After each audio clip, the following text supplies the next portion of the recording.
Constitution debate जो है वो उस पर हमारा प्रयास ये रहेगा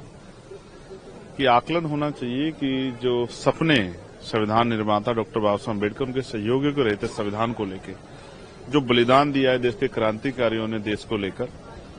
क्या हम उनको पूरा कर पाए हैं या हम उस तरफ आगे बढ़ रहे हैं।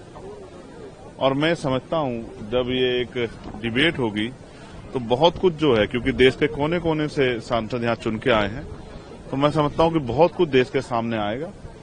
पार्लियामेंट के जरिए, जिसको जो है शायद लोग न जान पाए। मेरा तो बहुत अच्छा जो है, क्योंकि मैं एक वकील भी हूं और कॉन्स्टिट्यूशन पे मेरा जो है एक अच्छा जो है हमेशा जो है ये रहा है कि कॉन्स्टिट्यूशन पे चर्चा जरूरी है और कॉन्स्टिट्यूशन के मूल्यों को जो है समझना जरूरी है। देश के एक बहुत बड़ा तबका जो बहुत पढ़ा लिखा भी है वो भी अपने राइट्स और ड्यूटी नहीं जानता है।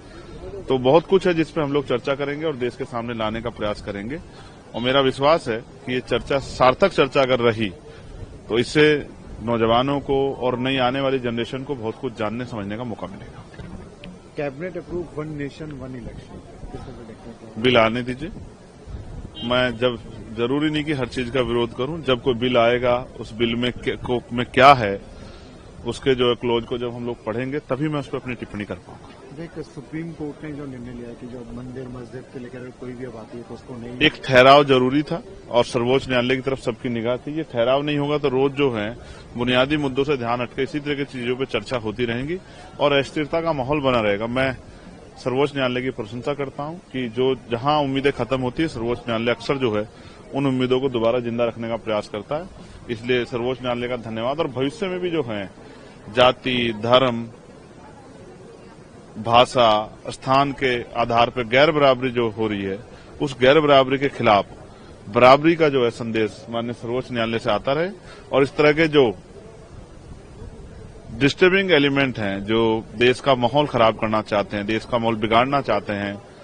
उन पे जो है अंकुश लगे, इसका भी मैं जो है सर्वोच्च न्यायालय से प्रार्थना करता हूं। जो इलाहाबाद जज ने बोला था उसके बाद इंपीचमेंट नोटिस किया अपोजिशन जरूरी है और मैंने उस पर सिग्नेचर भी किया। और मैं आपको फिर ये स्पष्ट करता हूं, अगर ऐसे जज, जैसा मैंने पहले भी कहा, अगर वो प्रमोट हो गया है सुप्रीम कोर्ट आ गए तो कोई ऐसा फैसला ना दे दे जिसका नुकसान जो है देश को एक बड़ी क्षति के रूप में उठाना पड़े। तो इसलिए मैं स्पष्ट करता हूं कि ऐसे जज और उनके सारे फैसले जो पिछले फैसले हैं उनका भी निरीक्षण होना चाहिए और भविष्य में उनकी सेवा पे जो है रोक लगनी चाहिए कि उनको भविष्य में कोई आधार ना हो इस तरह के फैसलों में इन्वॉल्व होने का, क्योंकि उनके द्वारा दिए गए फैसले मुझे नहीं लगता कि वो न्यायिक होंगे या वो निष्पक्ष होंगे।